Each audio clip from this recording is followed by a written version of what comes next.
نبينا محمد من لا نبي بعده وعلى آله وأصحابه أجمعين. aqoon-yahanada rag iyo dumar dhalinyarada sanaag ee halkan isugu timi mudaniyo marwooyin assalaamu calaykum waraxmatullaahi wabarakaatu. salaanka bacdi anigu qof waliba caadi u leeyahay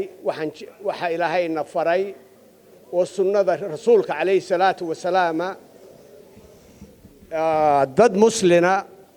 oo meel isugu yimi in la xuso oo ilaahay subxaanahu wa tacaala taqwadiisa la isxusuusiyo. waxa weeye maanta waxa lagu jiraa bishii Ramadaan 10 awaakhir waqtigii laylatul qadriga lagu tilmaamayna waxaan filayaa waqtigeedii in lagu jiro ama caawa ha noqoto ama habeen dambe ha noqoto. waxaan idinkula dardaarmayaa rag iyo dumar dhalinyaro aqoon-yahankeena idinka ah ilaahay cabsidiisa inoo ballana. qofku ama ha yaraado ama ha weynaado mawdku waa loo siman yahay. ilaahay wuxuu yidhi wamaa tadri nafsu maada taksibu qadan wamaa tadri nafsu biayi ardin tamuut. nafina ma oga waxay berri kasbayso meesha ay ku dhimanaysona ma oga laakiin ilaahay baa og. markaan halkaa ku soo koobo waxaan leeyahay ilaahay laga cabsado. meel walba adduunyada waa maray, afrikaan maray, yurub baan maray, far east baan maray, waxaanan tegin south america. qofka bini aadanka ee muslimka hadduu raaxo doonayo qalbigiisa inuu u raaxayo waxa weeye cabsida ilaahay waa inuu islaamka ku xidhnaadaa. markaan halkaa kaga baxo taasi waxa weeye fardal kifaaya. ilaahay waxaynu ka baryaynaa waqti ramadaan وسبحانه وتعالى عركوا عسبي وقتي لما مقلي إلهي دعوة أقبلي شري أنا يقول مسافر بان هو صدح قلو بالقام أقبل الدعاء ودعاء لسوعلين وقفك مسافر كعاه وعادل كأنك حاكم كعادل كعاه يوقفك مظلوم كإلهي مسوعل يدعاء دوده وحن إلهي وقبريا أنت نهالك يسقطني يو أنت إنجام مقامبا إلهي ندم بجينا يدافو kii waalidkeen dhaafo muslimiinta oo dhan u naxariisto. ilaahay waxaan ka baryaa inuu qulubteena isu soo jeediyo. ilaahay siduu quraanka ku sheegay innamal mu'minuuna al-ikhwa kuwii ilaahay dartii u midooba oo u walaalooba ilaahay naga dhigo. markaan halkaa kaga baxo fardal kifaayaha waxaan doonayaa 4 qodob oo yaryar inaan caawa taabto. midi waxa weeye gobolka Sanaag iyo mashaakilka ina haystay maanta ina hortaagan. talabaadna waxa weeye dhalinyarada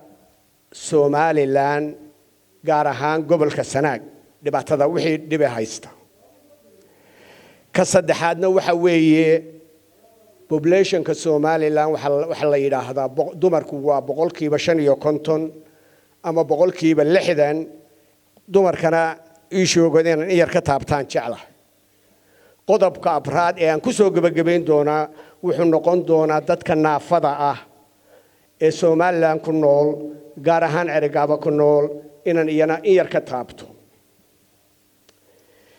gobolka Sanaag taariikhdiisa isxusuusin mayno maanta adiin bilaabi mayno qoyahankii wadanka tihiin juqraafigeedana adiin bilaabi maayo laakiin qodobka kaliya ka taabanaya waxa weeye Sanaag waxa weeye Somaliland 40% almost waxa weeye gobolka Sanaag. waxa aynu ka weynahay oo gobolka Sanaag ka weyn yahay markaad eegto masaaxad ahaan wadanka bilmasal Lubnaan oo kale. waa wadanka carabta ugu buu ahaan jiray ugu xurriyada badan saxaafadda tijaarada dalxiiska weeye inkastoo de xuruub iyo balaayo alla ku saliday. dalka baaxadda leeg Lubnaan oo aynu ka weynahay waxa weeye budgetkeeda sanadkii waa 15 bilyan waxa weeye 15.38 waa in ka badan 15 oo milyuun weeye. waxaan filayaa Sanaagna inaanay 1 milyuun ahayn laakiin Lubnaan waxa weeye 15 bilyan.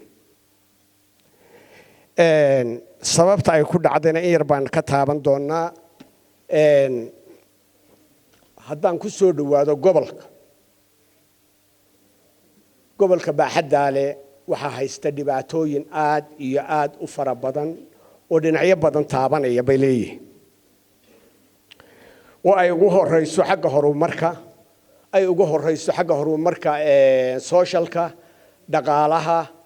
DAB infrastructure-ka inta oo dhan dhibaato ay ka haysato waxaad ogtihiin dariiq ma lihin oo deked ma lihin oo airport ma lihin oo haddii eebbaid mahayoy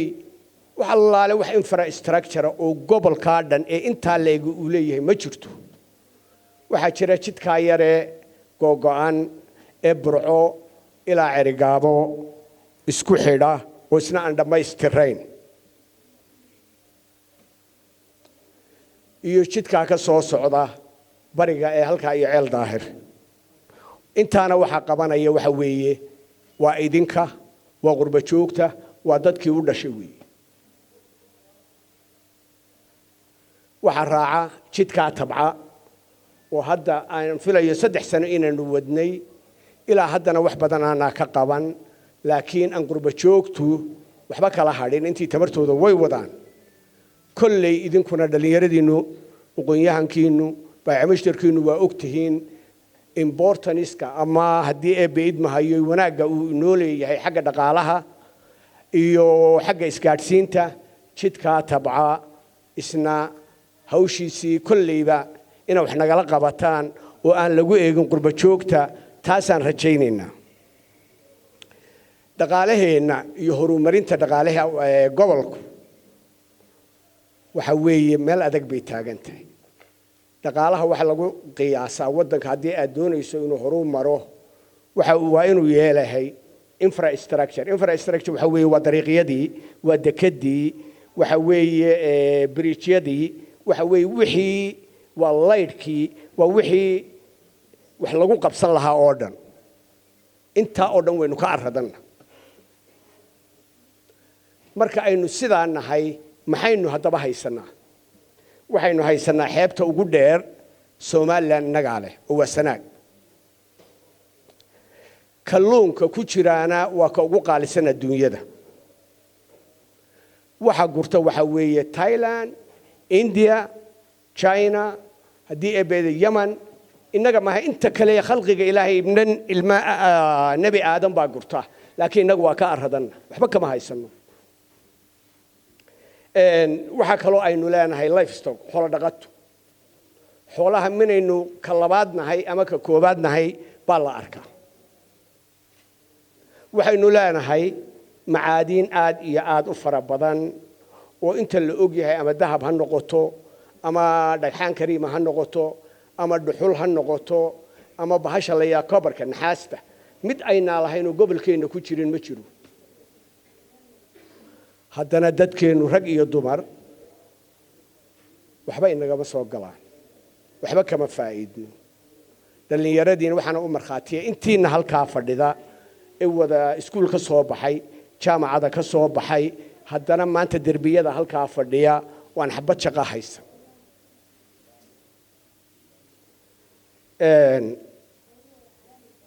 xagga beeraha haddaad eegto Sanaag beeraheedu waa hodan wax aan laga beerin dalka intiisa kale baa laga beeri karaa hadda oo kolleyba buuraha Golis Ranch shaah baa laga beeri karaa tifaax baa laga beeri karaa apricot baa laga beeri karaa wax aan laga beeri karin ma jiraan haddana maanta muuska iyo inta basala waxaynu ka keensanaa Ethiopia marka waxaan halkaa uga jeedaa inaan uun bayaamiyo war ummadda waxa oo shay aan midnaba ka lahayn ilaahayna nimcada intaa la egsiiyey halkay wax ka khaldan yihiin waxba meel ka khaldan taasi shaki ma leh waxa waliba intaa inoo raaca haddii la helayo tourismka dalxiiska Somaliland ama dalkii la isku oran jiray Soomaaliya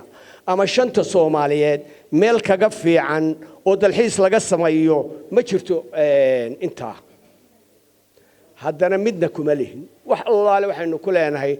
marmar baa xoogaa bas dhalinyaro aan arkaa timaada oo halkaa daala taga iyagana waxba lagama faa'iido iyana waxay nooga tagaan caagad iyo haddii eebbe idmahayo bac iyo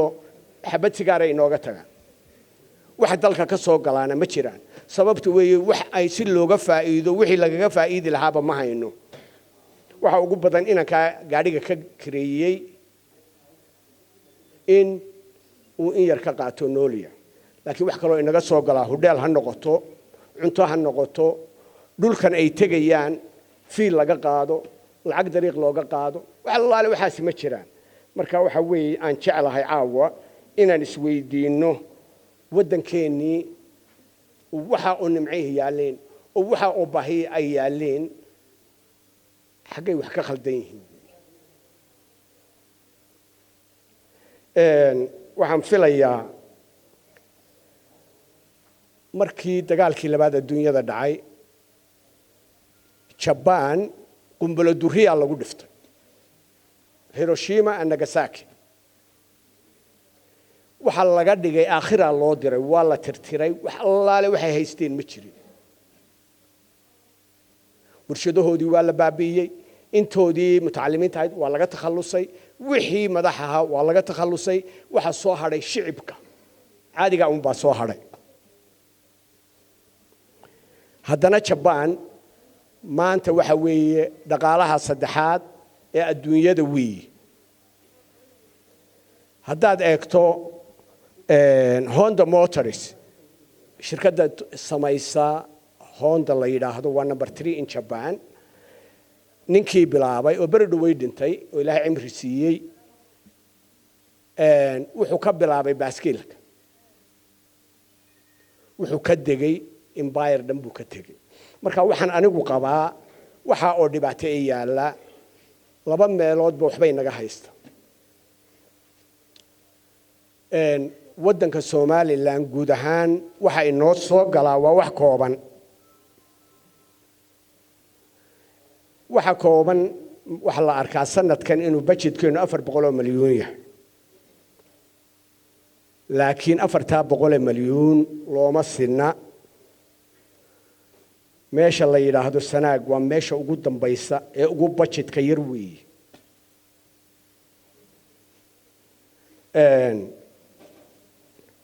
waxa ka maqan halka cadaaladii way ka maqanta wixii ina soo galiyay ee yaraa waxa weeye goboladu uma sinna si kasta meel kasta ka noqoto ma jiraan waxa kale oo aan jirin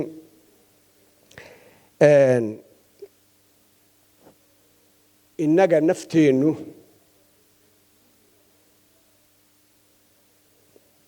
wax badan oo aynu qabanay ma jirto inta oo jaamacadood baa laga soo baxaa maalgelin cid inagu samaysay ma jirto inaguna fikirkii lama iman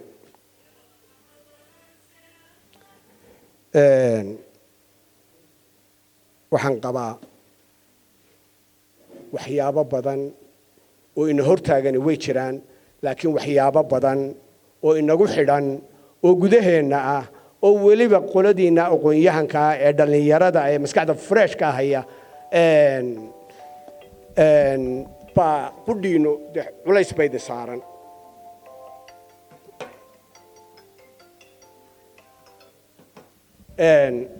waxaan uga jeedaa mushkiladeenu dhowr waji bay leedahay dadku had iyo goor waxay ku soo ay dhahaan waan layna ictiraafin waa layna ictiraafay taa iska ilaaw ilaahay subxaanahu wa tacaala baa inagu abuuray Somaliland isagaa ina ictiraafay waynu ku nool waxa weeye inagu maxaynu qabsay Taiwan miyaa la ictiraafay maya Kosovo miyaa la ictiraafay waa maya Estonia in Russia miyaa la ictiraafay maya mid waliba waa dhaqan yahay oo dhaqaalu haysto waxba u socda waxaan leeyahay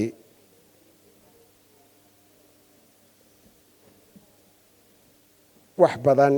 baynu nafteenu qabsan kari lahayn oo inaga dhiman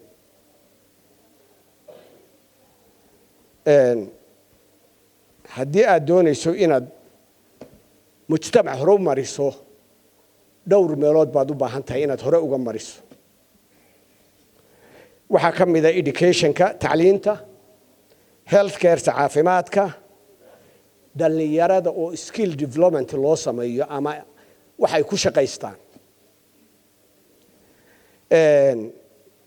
inta midna ma lihin tacliinteenu quality-geedu ma fiicna caafimaadkeena waa ogtihiin haddii eebbe idmahayo dhalinyaradeenu wax horumarina oo loo sameeyo xagga ama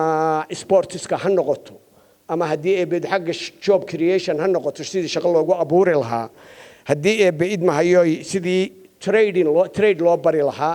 wax mid example haddaad soo qaadato ma jecli hadalku inuu iga baaho laakiin hudheel baan ku jiraa hudheelka aan ku jiro waxa ku rakiban heateriska biyaha kuwa kululaya marka ay xumaadaan waxa looga doono qofkii samayn lahaa xamar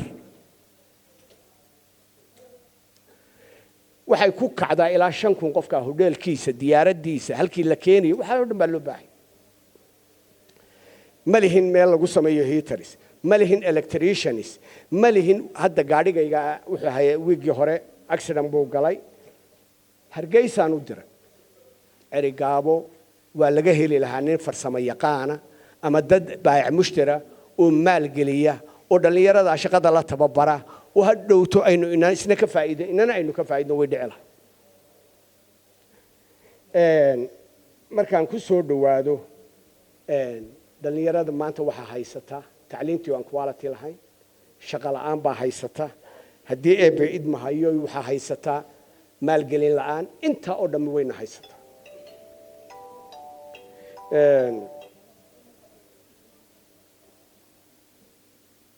waxaan qabaa haddaynu qaar ka soo qaadano intaa qodob aan sheegay waxa ugu badan aynu ka cabanaa waxa weeye shaqo la'aan shaqana waxa adduunyada shaqo dawladdu looma shaqeeyo waxa shaqeeya waa wax yar waxa dadka shaqeeya dawladdu u shaqeeya ay qaataan wax kooban laakiin ama waxa loo shaqeeyaa dad shiciba ama dadku iyaga shaqadaas abuura runtii ha u qaadaneen iska canaananayo nin iska hadlaya laakiin waxa weeye maanta inta oo maskaxood oo jaamacad ka soo baxay haddaad sida erigaabo u eegto afartiiba ay isu tagto shantiiba isu tagto maalgelintu haba yaraato wuxuun bay samayn lahaayeen marka jaamacadda ku jirtaana ka barmoosaysaana projectiga laydiin diro assignmentiga la projectiga shantiinaasi soo sameeya macnaheedu maaha in caruurta la lugoynayo ama la daalinayo waxa weeye inuu la yimaado qofku ideyadii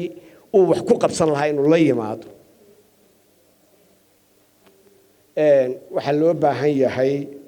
laba shayba dhowr shayba waa loo baahan yahay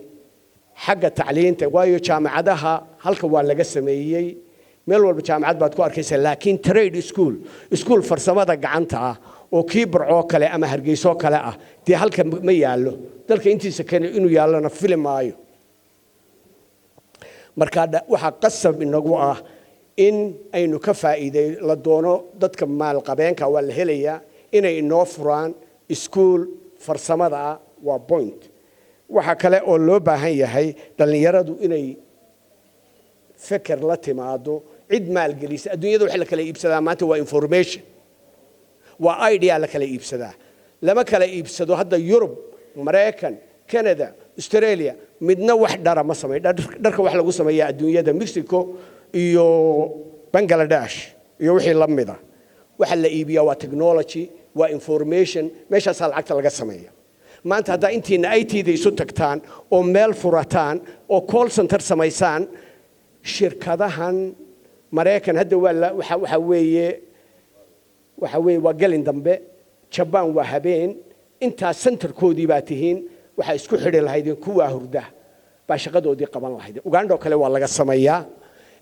kuwa Mareykan intaan Wall Street la furin waxa sameyn lahaydeen nimanka u sii diyaar gareyn lahaayeen bari wixii lagu shaqeyn lahaa waa idinka weey waxa kale oo ah warmo waxaynu garan weynay waxa ama kalluun ha noqoto ama haddii ay beer ha noqoto war hadda cala aqal dhowr isugu tagtaan oo samaysaan iskaashato khudaarta oo keliya ah oo dadkeena ka iibsada oo bahasha halkaa ku quruntay orange-ka iyo haddii ay calaha haddaad tagto wad yaabaysaa hargeysa geysaan oo afar ay isu tagto aydiyadii aynu ku fakeri lahayn ee lacagta soo saari lahayd waa yare inaga maqan tahay wax mucaawinana u baahan maalgelintu waa ta ugu dambaysa waxaan qabaa intaa oo dhan wuxuun baa laga soo saari lahaa laakiin inaga qudheenno inaynu wax la nimaadno oo aanay noqon qof dawladda u shaqoolayo wasaaradda hiblaayaa la geeyey oo $100 la siiyo wallaahi inaad la arko inaad ku samayso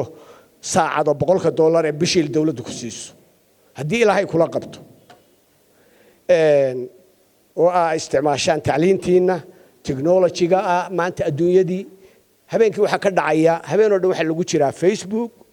Twitter caalam baa lagu jiraa qof waliba oo hadda inteenaas markaynu wada socono qof waliba wuxuu eegayaa cell phone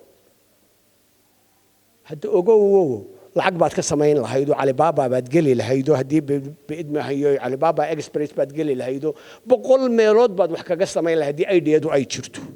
marka waxaan taa ku soo gabagabeynaya halka war shaqo la'aan way jirtaa baahay way jirtaa saa wax ku soo barateen way adkayd deymaa laydiin galay laakiin innagana rag waaweyn iyo yar yarba maskaxdu hay shaqayso aan nafteena ku kalsoonaan waa mid dhibaatooyinka maanta in haysa mid waa taas oo technical hadii aynu ku dhaqaaqno oo inagu isqabsano oo maskaxdii la timaadaan cid adin maal galisana wuxuun baa la heli qaar way fail garoobi qaar way najixi mid walba way imanaysa waxa kale oo loo baahan yahay waxaan markii hore ku darsaday Soomaaliland waxa soo gala waa wax kooban haddii si daacad loogu qaybiyo waxa in soo gala wax ka badan bayna soo gali lahaa in dhalinyaradiina ilaa idinka mutacallimiintii rag iyo dumar samaysataan group oo groupkaasi adiin doodo oo marka budgetka la samaynayo dawladda ay cadaadiyaan oo wasaaradda maaliyadda ay la hadlaan oo haddii ay beeynayo waxa adin ka maqan waa in ciiduun u hadasho example baan isa qaadaya hargeysaan joogay bishii hore corona bay nagu dhacday oxygen baa la waayay haddii ay beed mahayo aad baan uga xanuunsan wasaaradda tacliintaan u tagaaniyo nin kale oo oday oo aan gudoomiye noogu wadada tabca mashruuceeda wuu dacwoonay mashiinkii qolada Burco waan la hadalay haddii ay beed waa la idin keenay bil iyo siyaadu halkaa yaalay wax xidha rakiba waa la waayay waxaan u tagnay wasaaradda caafimaadka DG-ga baan u tagnay wuxuu war anagu noloomaba soo sheegay waa joogaa director-kii caafimaadka ee Carigaabo telefoonkayga aan ku soo garaacay waxaan waa kan maxaa u sheeg waxa u baahan tihiin loo rakibi waayay inta oo bilood baynu sugayno qof yiraahdo war dadkii dhamaaye ama haama oxygen ahna loo keeno ama mashiin ahna loo keeno war nimayahow rag iyo dumarba may jirin markii la idin keenay bahalkii ee Burco laga soo qaadayna markiiba dacad baa soo gashay war bahalku waa xun yahay baa lay waa la soo hadlay gobolka odayad waxa bahalku waa xun yahay marka waxaan halka uga jeedaa war pointiga u horeysa inagu aan isku kalsoonaano oo shaqooyinkii abuurno oo waxaynu qaban karno aan qabsan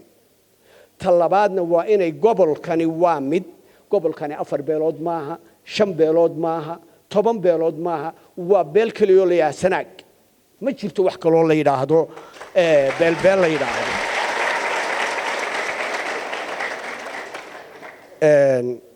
waxaynu wax ku noqon karaynaa inagoo iskaalmayna nafteenana ku kalsoonaano waxa jiri jirtay dawladdii hore Soomaaliya malagabayadii xaaji aadan iyo waa ku aragteen wax la oran jiray markaynu isku darsanay wax la oran jiray markay sanad joogay baa saa loo eegay markaas la wartan waa cawara la oran jiray marka cawar maxay ugu bixiyeen waxay dhaheen xaqii Soomaaliland isha waylaadaha ma aragto wixii soo baxaba koonfur bay u dhiibtaa marka waa kii xaaji aadan markuu gabyayay lahaa haddii ka ammaano allah wuxuu yidhi haddii kale ammaano allah waa tii isha la'ayde saas waxaan uga jeedaa halkaa war dhallinyaray wax xuquuqdiina u dooda oo dee dagaal iyo rabsho sameeya maaha oo xaqaa leedihiin adiin dooda oo scholarship baa intaa la qaadaya erigaaba maxay ka heshaa imaaraadkaa la geeyaa etoobiyaa la geeyaa ugandaa la geeyaa thailand baa la geeyaa war innaga maxay noogu jira weeye waa in la sameeyo waayeelaha ku jiro hadduu rabo laakiin xuquuqda adinka maqan ee aad dalkan ku leedihiin xaq baa u leedihiin cashuur baa bixisaan waa in la helo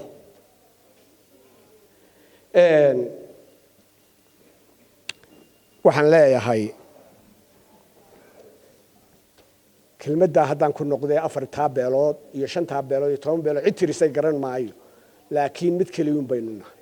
sababtu waxa weeye beel kasta oo sanaa ku nool sidaa loo qaybiyay anigu ma ictiraafsani waxay u baahan tahay caafimaad waxay u baahan tahay tacliin tayo leh waxay u baahan tahay biyo la cabo nadiif ah waxay u baahan tahay guryo jaban ama guryo la galo oo dadku ay iska bixin karaan bay u baahan tahay waxay dhalinyaradeedu u baahan tahay sports meel ay ku cayaaraan caruurtoodu jardiino yar oo ay fadhiistaan oo ay ku cayaaraan bay u baahan yihiin war beesha aan intaa u baahnayn waa tee beel waliba intaasuun bay u baahan tahay wax aad u tidhaahdo beel heblaayo iyo beel heblaayo waxba adiin tari mayso waxay u baahan tihiin biyo waxay u baahan tihiin education waxay u baahan tihiin shaqo waxay u baahan tihiin allahumma salli nabadgelyo inta oo dhan waa loo wada baahan yahay beel kastama ama ha badnaato ama ha yaraato kaasay u baahan tahay dhibaatada in haysana waxa aynu kaga bixi karnaa inaga aqbalo qulubteena hayso soo jeediyo waxana inoo ballana sanaag waa hal family ma aha laba ma aha saddex waxaan wax la yiri carabta ku maahmaahda la tanhi an khuluqin wa ta'ti mithlaha aaru alayka wa idha fa'alta al'azim warqof yow bini aadanka ahi umada shay ha ka reebin oo oran sidaa ha sameynina adiguna ha la iman haddii aad la timaatano ceeb ka weyn oo aad samayn lahayd ma jirto waxaan leeyahay hadda waxaan isku dayay ila qofuun kunka mayl waxay ka bilaabataa hal talaabo waan imi waxay aniga igaga ururtay wax midaysan oo aan la kala faquuqin markaan halkan imi haddaan soo koobo 6 nin oo familygayga ah baanu ku beratamayno ku wada jiray بريتن وكان ديتسها ولا وضع هدلي وانو إسراعني وانو وضع أوليني جد بانو وضع سحني مي بانو وضع بحني النجي بقى استعلاني وأصحاب نقرني وحي نجا إلى لسي وحي نقطي ضد إسفهمه وإسكو أيديا وإسو تناسله وأن حماته كل اللي يحترم بينكم maalintii halkaa waa arkayseeno wadani waxaan soo jeedinay oo boqor Faysal naga aqbalay in xusbi ahaan xafladda loo wada dhigto oo ninkii waliba jilib waliba intuu mid afar ku xirayn lahaa inagoo wada socona aan sidaa xafladda ku galla waana ku faa'iidnay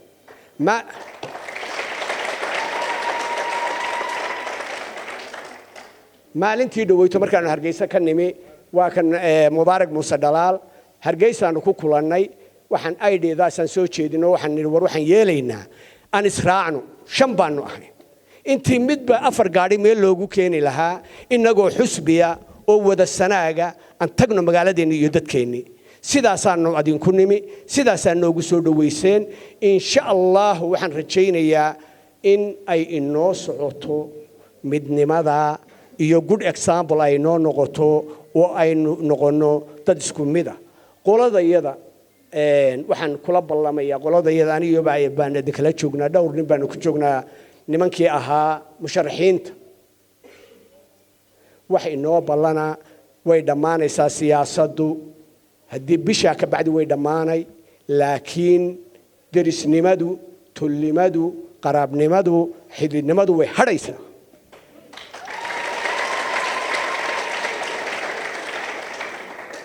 ilaahay ha laga cabsado yaynaa dadkeenna dhallinyaradeenna yaynaa uga tegin caloolxumo kala gabasho isnacayb yaynaa isu gelin aan isu gelinno wanaag insha allah waxani waa kubad ninkii ku guulaystaa kubaddana ilaahay ha u calfo kii kalena ilaahay baan u qorin waxaan leeyahay hadalkii hadba waa sii jeclaysanaya waa ka baxay wasalaamu calaykum waraxmatullah